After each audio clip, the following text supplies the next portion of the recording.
এই পৃথিবীর মধ্যে অনেক বড় বড় মুহাদ্দিসরা চলে গেছেন, রাস্তা দিয়ে যায়, নদীর কিনারা দিয়ে যখন হাঁটে এমনি লক্ষ্য করে দেখেন আল্লাহু আকবার, তাকাইয়া দেখে ওনার কানের মধ্যে চলে আসলো কে যেন একটা হাসি দিয়েছে।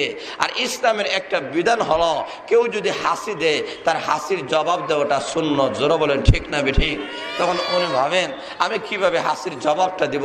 তখন উনি 2 টাকা দ্বারা নৌকা ভাড়া করে নদীর মধ্যখানে চলে গেলেন, সেখানে গিয়ে হাসির জবাব দিলেন। জোরে বলেন সুবহানাল্লাহ। আল্লাহর ওলি রাত্রে বেলা এসে এমনি যখন ঘুমায়া গেলেন, স্বপ্ন যুগের মধ্যে তাকাইয়া দেখেন এত সুন্দর একজন চেহারার লোক ওনার সামনে হাজির হয়ে গেছে।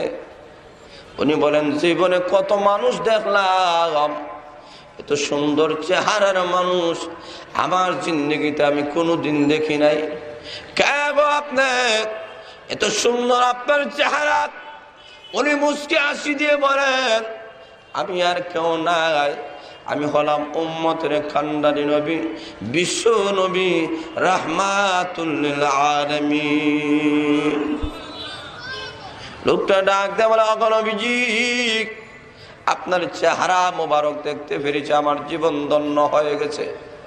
আল্লাহর নবী ডাক দেয় বলেন শুনে নাও, কেন আমি নবী স্বপ্নে যুগে তোমার সাথে সাক্ষাৎ করলাম, তার কারণ হয়েছে শুনে নাও, তোমার কাছে একটা সুন্নত পড়ে গিয়েছিল, কিন্তু তুমি 2 টাকার মানা করে নৌকা কিনিয়া নদীর মধ্যখানে গিয়া যে তুমি হাসির জবাব দিয়েছিলা, এই 2 টাকার বিনিময়ে তুমি নৌকার মাঝিকে খরিদ করো নাই, বরং এই 2 টাকার বিনিময়ে আমি বিশ্ব নবীর একটা সুন্নতের প্রতি যে তুমি আমল করেছিলে, এই কারণে আমার মহান আল্লাহ খুশি হইয়া তোমার জন্য জান্নাত রেডি করে রেখেছে।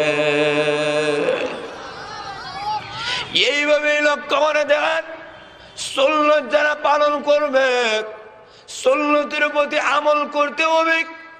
আল্লাহর নবীর সাহাবায়ে কেরামের জিন্দেগি এমন ছিল, সুন্নাহ ছাড়া আল্লাহর নবীর সাহাবায়ে কেরাম চলেন নাই।